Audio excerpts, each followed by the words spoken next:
comparison. And the big development last week is that we knew there's going to be football played. This week, we have a schedule. And I want to start off right there because I have a lot of thoughts. I'm sure you do as well, King. And as we also often do on this show, we start off with a negative. So where did the Pac-12 go wrong in creating their schedule?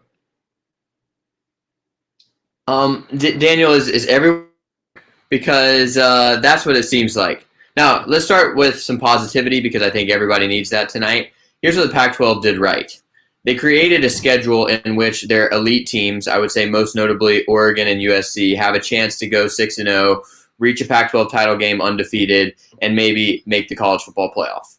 Ultimately, making the college football playoff should be the conference's shining goal as far as football is concerned because it's been way too long and the Pac-12 is just falling in this college football universe. And yes, Oregon and USC were protected.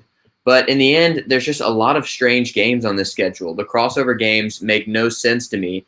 And looking at specifically from a Stanford perspective, Colorado? Really? Of all the Pac-12 South teams you could play, it's Colorado? And I get it. A lot of it had to do with, having to preserve the home road splits for every team. But I just feel like, without having done the math myself, I feel like it could have been done better. I feel like you could have protected some of those critical cross-division matchups. We talked about last week, Stanford-USC is one of the biggest rivalries in the conference. Not going to be played this season unless they meet on that final championship weekend.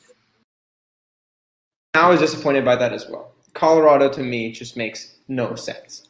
But what I really got upset about was looking at that big game. And I went back because they're playing on a Friday, which just seems weird. Why would we be putting that game on a Friday? That's one of the most historic rivalries in the conference, if not the nation.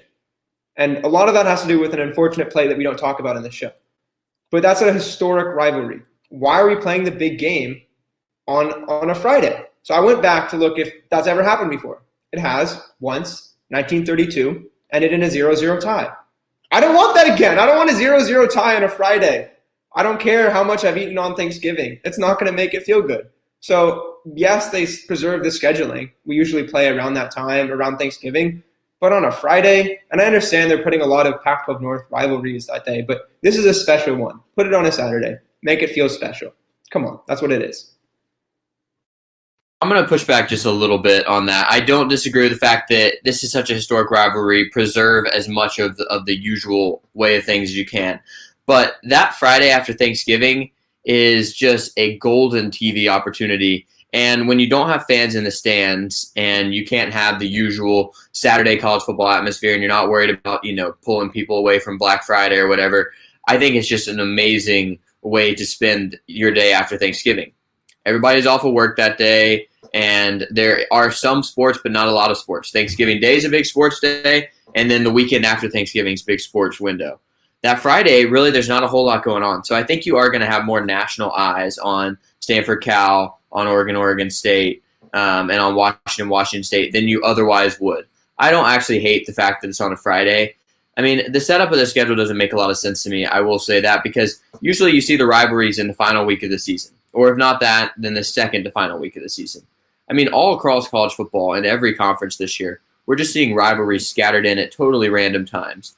And I think that as if we needed another reminder that things are not normal, that sports do not carry their same mystique this year. Not keeping games in similar windows, at least relative to the rest of the schedule, is just yet another reminder. And I see that. I do. And I understand the draw to get the TV audience because I think one of the smartest moves they did was put every game on ESPN or Fox. I like that move. That was good. But you're sacrificing things when you're putting games on a Friday. Even if that Friday is a good one, you have USC and Arizona State playing at 9 a.m. on November 7th.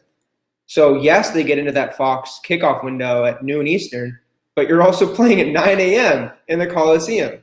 And for college students, I know they're not the audience anymore. I understand that. But waking up at 9 a.m. on a Saturday when the dining hall usually doesn't open until 10:30, it's just weird. It's just a little bit weird to have that scheduling going on. So I understand we're sacrificing because it's a weird year and there's not going to be the same people in the stands. You're not going to get revenue that way. So you need to make sure you maximize everything with the networks. I get that, but it's a little bit unfortunate. And I think when the Pac-12 designed their schedule, we saw a lot of that. We saw a lot of I think there's a quote from Merton Hanks, who's the Pac-12 Senior Associate Commissioner for Football Operations. And he said, if everybody's a little bit mad about the schedule, we probably have a pretty good schedule. And that's how I would describe it overall, is that everyone's a little bit mad because it's not a very good schedule. And I think that's where the Pac-12 went wrong, is that they weren't necessarily working for the conferences. They were working for other entities. And we saw that even in David Shaw's press conference last week. Head coach David Shaw said, I want to be playing USC, UCLA. Those are our conference rivals, and we don't get that this year, and that's really disappointing. We talked about it last week, but it's still very disappointing. So the Pac-12 has seen what happens when you prioritize TV windows over, the integrity of the game, of what's best for the players, of what's best for the institutions. Let's go back to 2015 when Stanford goes on the road to Northwestern, and I believe the opening week of the season, I think that game was it was an 11 a.m. local kickoff, maybe 9 a.m. Pacific. Stanford had traveled across the country for that game. Stanford loses in an absolutely ugly, just trash can of a game. And sure enough, after that, the Cardinals do what they do. They get over the course of the season. They end up being 10-2, beat Notre Dame, beat USC in the Pac-12 championship.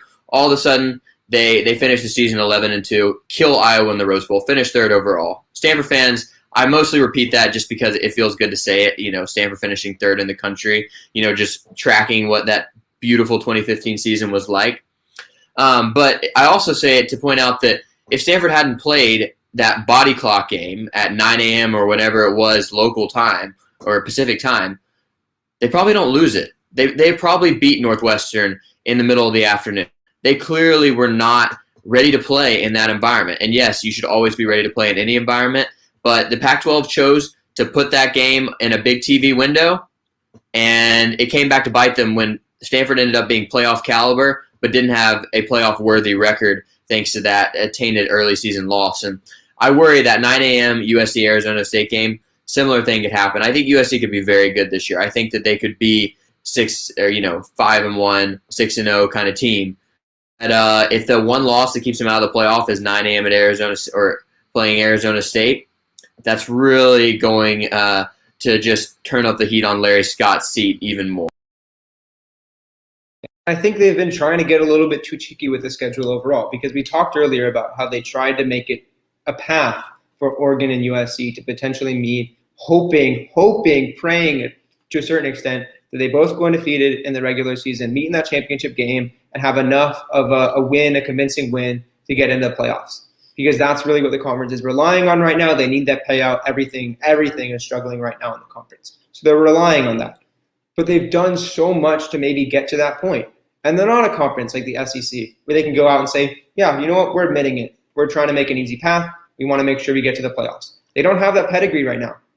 The Pac-12 is in a different position where they need to convince everyone they're a legitimate conference. And we can agree, we can disagree if that's the right thing. I think the Pac-12 isn't given the credit it's due. But what we can't forget is that they have that national reputation, where right now they're not seen as a top conference. So they have to do a lot to maybe get in, and I think they're maybe doing a little bit too much. Let's do a quick little thought experiment here, Daniel.